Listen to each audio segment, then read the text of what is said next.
Assalamualaikum warahmatullahi wabarakatuh. A'udzu billahi minasy syaithanir rajim. Innal hamdalillah nahmaduhu wa nasta'inu wa nastaghfiruh. Wa na'udzu billahi min syururi anfusina wa min sayyiati a'malina.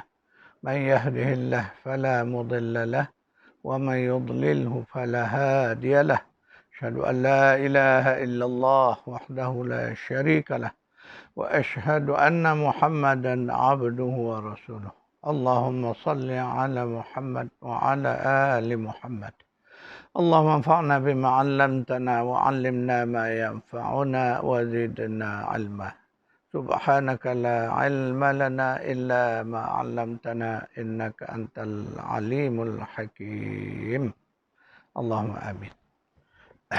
Alhamdulillah, syukrunillah. Kita masih diberi kesempatan oleh Allah Subhanahu wa taala bagi meneruskan siri Tazkirah Ramadan 1442 ini. Hari ini insya-Allah kita akan menyampaikan beberapa penjelasan tentang antara kemuliaan Ramadan ini ialah taqwa. Jadi bulan Ramadan ini bulan yang dikaitkan dengan taqwa, iaitulah sifat utama bagi orang-orang yang beriman. Kalimat taqwa sangat banyak disebut oleh Al-Quran dalam pelbagai konteks atau pelbagai hubung kaitnya. Taqwa adalah sifat hati. Jadi kebanyakan boleh dikatakan semua ibadah, amal-amalan baik yang telah ditakdirkan Allah sebagai sebahagian daripada pengabdian diri kepada Allah itu matlamat akhirnya ialah untuk membentuk jiwa taqwa. A'udzu billahi minasy syaithanir rajim. Ya ayyuhalladzina amanu kutiba alaikumus shiyamu kama kutiba على الذين من قبلكم لعلكم تتقون. Wahai orang-orang yang beriman, telah diwajibkan, difardukan ke atas kamu puasa. Ibadah puasa sebagaimana telah diwajibkan ke atas orang-orang yang terdahulu daripada kamu, supaya kamu menjadi orang-orang yang bertakwa. Surah 2 Al-Baqarah ayat 183. Tuan-tuan dan puan, itulah ayat yang menjadi dalil wajibnya puasa Ramadan. Di akhir, di penghujung ayat tersebut Allah menyebut ibadah puasa itu diwajibkan supaya kamu menjadi orang-orang yang bertakwa. Itulah juga bukti yang telah kita sebutkan bahawa kebanyakan ibadah adalah bertujuan untuk melahirkan sifat-sifat takwa di dalam hati, di dalam jiwa, di dalam diri setiap orang-orang yang beriman. Jadi matlamat takwa. Jadi takwa ini adalah satu bentuk yang kita boleh sebutkan juga ia sebagai jati diri ataupun pencapaian diri seseorang. Ya, itulah yang disebut sebagai takwa. Orang-orang yang beriman akan dikaitkan dengan sifat takwa, karena sifat takwa ini seolah-olah puncak kepada apa yang disebut ciri-ciri pribadi seorang Muslim, seorang mukmin. Jadi dia mesti mencapai puncaknya ialah takwa. Al-Quran banyak menyebut dan memuji, menyanjung orang-orang yang bertakwa ini. Di situlah kita melihat bahawa takwa ini ialah puncak pencapaian seorang Muslim, seorang mukmin dalam hidupnya. Ketika disebut takwa itu, ia menggambarkan keseluruhan pribadi. Maka layaklah kita sebut ia sebagai jati diri orang-orang yang beriman. Itulah takwa. Maka orang-orang yang telah mencapai martabat tersebut, ia dikenali sebagai al-muttaqin, orang-orang yang bertakwa. Jadi kalimah al-muttaqin ini banyak kali diulang sebut oleh Al-Quran. Sebagai satu bentuk pencapaian ataupun dipanggil self-esteem kepada orang-orang yang beriman, sudah tentulah takwa ini perlu melalui proses. Dia tidak terjadi sendiri. Ia tidak lahir-lahir terus menjadi orang yang bertakwa. Tidak. Kita melalui proses menjadi Muslim, kemudian tingkatkan tahap keimanan bersama dengan amal soleh yang disebut sebagai pengabdian diri atau ibadah. Jadi dari hari ke hari, hari menjadi bulan, bulan menjadi tahun, tahun demi tahun, barulah terhasil apa yang disebut sebagai sifat takwa. Ingat tuan-tuan dan puan, takwa itu adalah pencapaian yang melalui disebut ada prosesnya. Dia tidak terjadi begitu. Jadi kita perlu faham, maknanya untuk mencapai makam takwa itu kita memerlukan satu proses. Dan proses alamiah atau proses sunnatullah, Allah dah tetapkan bahawa kita perlu melalui apa yang disebut proses ta'abbudi, proses memperhambakan diri, mengabdikan diri. Itu yang kita sebut beribadah. Melalui ibadah inilah yang akan membawa kita kepada makam takwa. Saya berharap kita semua faham. Sebab itu dalam ayat 183, Allah menyebut ibadah puasa sebagai satu pendekatan atau wasilah untuk kita mencapai makam ataupun status takwa tadi.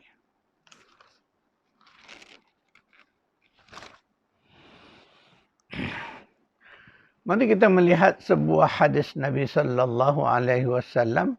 Ini hadis masyhur, hadis sahih yang sering hadis disebut juga dikenali sebagai hadis Jibril. Di dalam hadis Jibril ni ada 3 isu besar yang disebut, ialah tentang iman, Islam dan ihsan. Jadi ketika Rasulullah SAW ditanya oleh Jibril AS tentang ihsan, apakah ihsan? Maka Rasulullah menyebut, ihsan itu ialah kamu beribadah kepada Allah seolah-olah kamu melihatnya. Biarpun kamu tidak melihatnya, tetapi Allah melihat kamu. Hadis ini diriwayatkan oleh Muslim. Hadis sahih. Ya.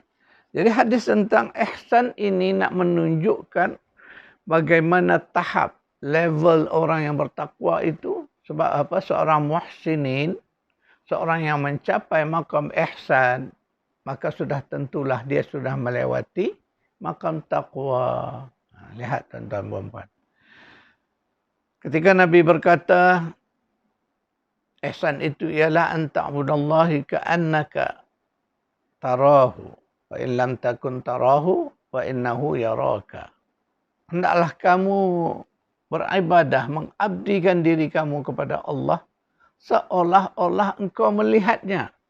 Di sini kita perlu faham.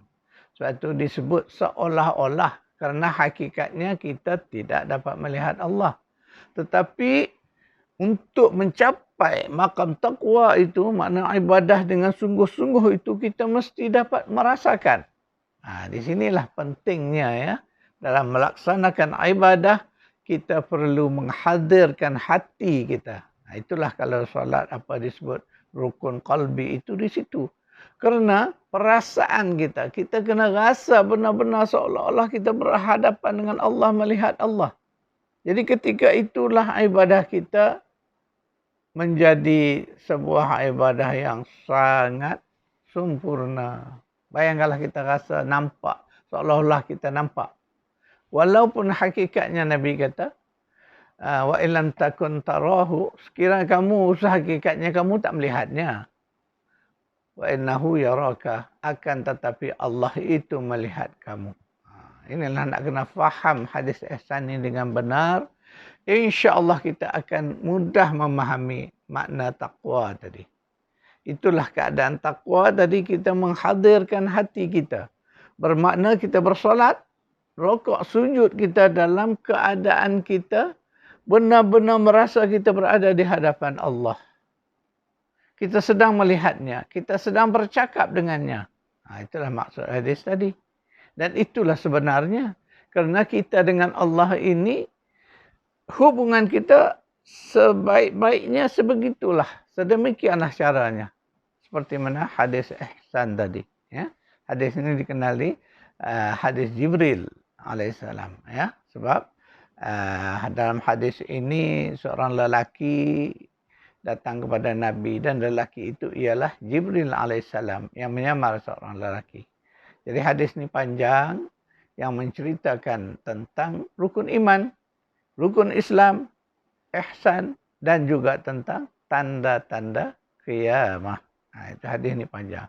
Hadis sahih riwayat Muslim, dan hadis ini sangat popular. Jadi kita nak ambil sebahagian saja, iaitulah tentang ihsan. Jadi ihsan itu sebagaimana yang telah saya sebutkan tadi. Tuan-tuan dan puan, ketika kita melaksanakan ibadah, dia ada dua bentuk. Di tahap awal, kita melihat proses yang kita jalani dahulu sehingga sekarang. Di tahap awal dulu ketika kita kanak-kanak, kita diarahkan oleh orang tua kita, guru-guru kita, ustaz-ustaz kita supaya bersolat, berpuasa.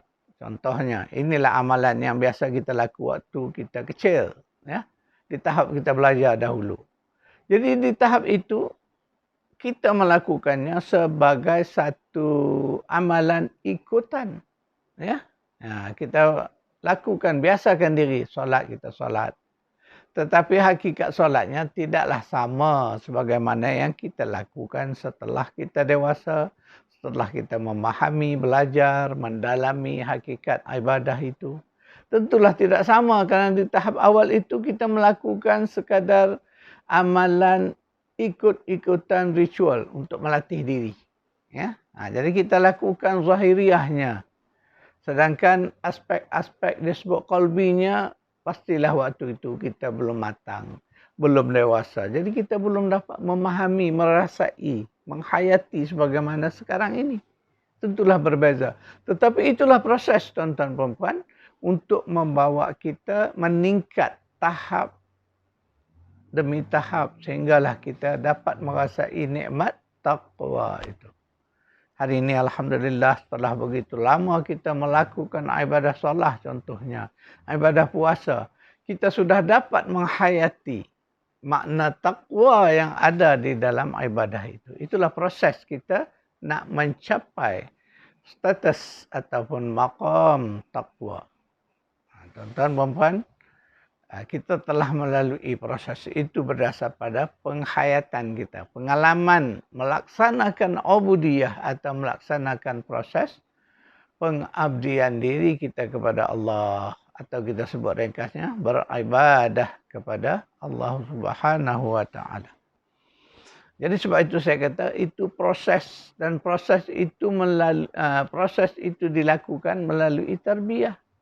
Sejak dari kanak-kanak kita melatih, seperti sekarang kita melatih anak-anak, cucu-cucu kita melaksanakan ibadah. Kita ajak mereka bersolat bersama. Sampai waktu tibanya Ramadan, kita mengajak mereka berpuasa. Mungkin bermula dengan kadar separuh hari, kemudian lengkap 1 hari. Kemudian lengkap sebulan Ramadan mereka berpuasa. Kan itu proses. Sehinggalah akhirnya puasa salat itu lekat menjadi suatu yang menjadi suatu yang kanak-kanak itu sendiri suka kepadanya. Maka mereka akhirnya melaksanakan dengan sukarela, ikhlas. Di situlah proses peningkatan. Ya.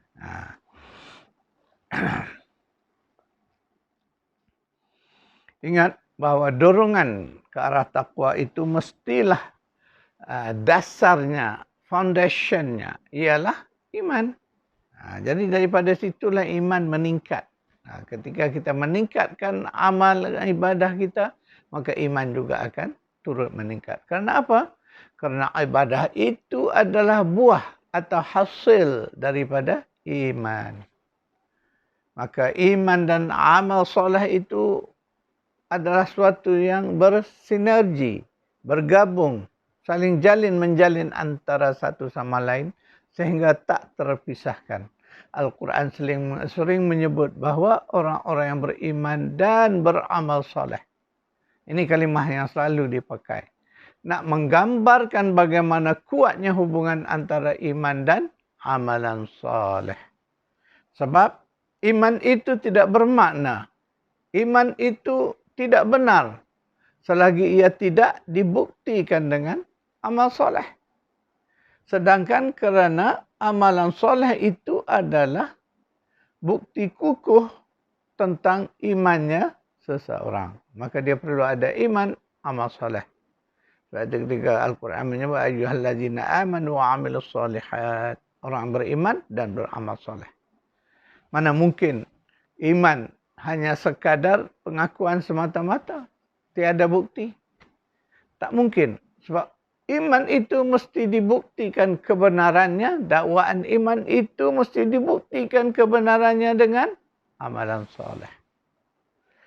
Sebab itulah kita melihat janji Allah untuk memberi jannah adalah kepada orang-orang yang beriman dan beramal soleh.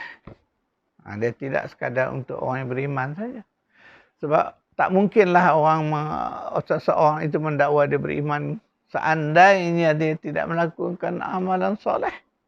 Sebab orang yang sekadar beriman di lisan dia, dakwaan lisan semata-mata, ia disebut sebagai golongan munafiqun. Orang-orang munafik. Bukan orang yang beriman. Itu kita kena faham ya. Iman kepada Allah membolehkan seseorang itu berdaya menjalani ibadah. Ini sebab kita kena faham tadi. Ibadah itu tak mungkin dapat dilakukan dengan sempurna, dengan ikhlas kerana Allah, seandainya ia tidak tumbuh daripada iman. Sebab itu berbalik kepada hadis ihsan tadi. Dorongan untuk meningkatkan kualiti salat, kualiti puasa kita dan ibadah-ibadah lain didorong oleh iman. Kerana kita yakin sungguh bahawa Allah itu hidup, melihat, mendengar, dekat dengan kita. Di saat itulah kita melakukan ibadah itu sepenuh hati. Dengan merasai benar-benar seolah-olah kita melihat Allah. Puasa contohnya.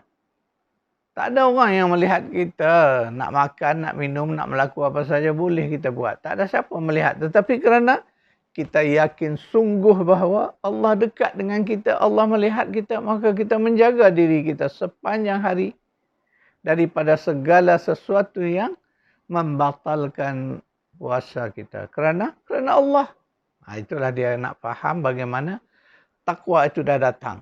Ketika takwa itu datang, itulah hasilnya. Mana kita dah dapat mengawal diri kita, menjaga diri kita dalam keadaan kita sedar dan kita tak peduli pada orang lain lagi. Memang orang tak melihat kita, tapi kita jaga puasa kita. Kerana kita yakin sungguh bahawa Allah melihat kita. Walaupun kita tak melihat Allah, Allah melihat kita. Itu yang dikatakan oleh hadis ihsan tadi. Wa in takun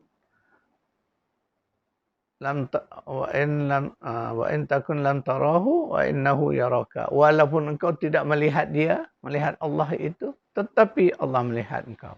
Itu dia. itulah dorongan ya menjadikan kita ini bertakwa. Itu dah dapatlah capai maqam takwa tadi. Takwa ini makna kita menjaga diri kita, berhati-hati dalam segala ibadah kita, kerana kita yakin sungguh bahawa Allah itu Maha melihat. Allah itu Maha mengetahui. Jadi sepanjang puasa kita bukan sekadar tidak makan, tetapi kita menjaga lidah kita, menjaga perasaan kita dari segala sesuatu yang tidak baik. Kita mengawal jiwa kita dari pengaruh nafsun anil hawa, iaitulah hawa nafsu. Begitu caranya. Jadi dengan itu kita meningkat di tangga tahap demi tahap takwa itu. A'udzubillahi minasyaitonirrajim. يا أيها الناس اعبدوا ربكم الذي خلقكم والذين من قبلكم لعلكم تتقون. Wahai manusia, abdikanlah diri kamu kepada Rabb kamu yang telah mencipta kamu dan orang-orang yang sebelum kamu, supaya kamu menjadi orang-orang yang bertakwa. Al-Baqarah surah 2 ayat 21. Ayat ini jelas Allah menyeru manusia supaya mengabdikan diri kepada Allah. Tentulah kena beriman dulu. Sebab hanya orang beriman dia yang akan mengabdikan diri mereka kepada Allah. Maknanya seruan ini seruan kepada iman, dan supaya dengan beriman itu kita mengabdikan seluruh hidup mati kita kepada Allah. Kerana apa? Kerana Allah itulah Rabb, rububiyahnya. Kerana Allah itulah Rabb kamu yang telah mencipta kamu. Ingat balik ciri-ciri rububiyah, iaitu sifat mencipta. Itulah sifat Allah. Tak ada selain Allah yang mampu mencipta. Faham itu. Itu dari segi tauhid, ya, dari segi akidah kita. Mana kita beriman kepada Allah. Allah itulah Rabb kita yang telah mencipta kita dan orang-orang sebelum daripada kita. Tujuan pengabdian itu untuk apa? La'allakum tattaqun. Supaya kamu menjadi orang-orang yang bertakwa. Ketika manusia ini menjadi orang yang bertakwa, maka selamat sejahtera lah. Bukan sekadar dirinya sahaja, tetapi seluruh makhluk yang lain. Itulah dia. Bila seseorang menjadi orang yang bertakwa, maka selamatlah orang lain daripada. Sebab dia tak ada lagi kejahatan pada diri dia. Yang ada hanyalah kebaikan, kebaikan, kebaikan. Itulah makna takwa tadi.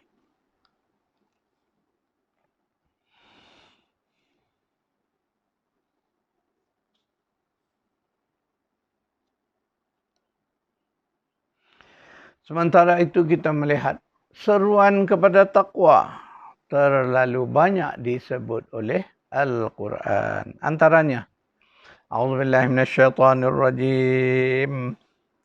Ya ayyuhalladzina amanu taqullaha wabtaghu ilaihil wasilah. وَجَاهَدُوا فِي سَبِيلِهِ لَعَلَّكُمْ تُفْلِحُونَ. Wahai orang-orang yang beriman, bertakwalah kamu kepada Allah dan carilah jalan untuk mendekatkan diri kepadanya dan berjihadlah pada jalannya supaya kamu mendapat keberuntungan.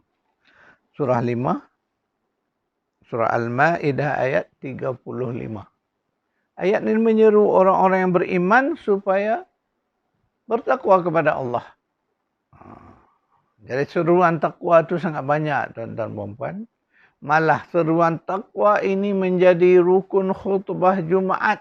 Sebab itu setiap minggu, kita orang-orang Muslim lelaki yang menghadiri salat Jumaat akan mendengar seruan takwa ini. Ittaqullah. Seruan mengajak kepada takwa.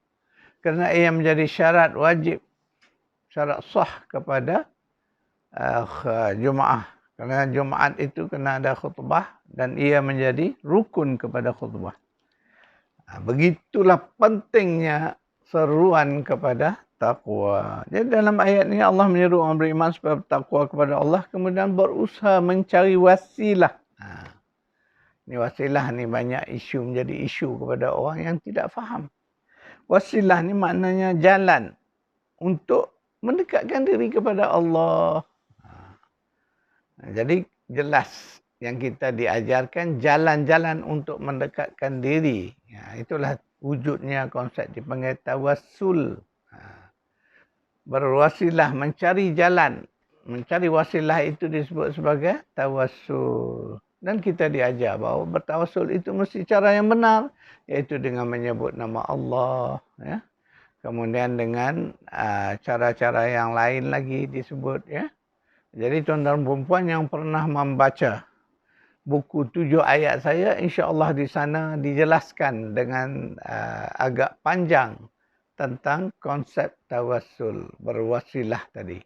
Itu tuan-tuan dan perempuan yang ada buku 7 ayat yang diulang-ulang, silalah rujuk ke sana.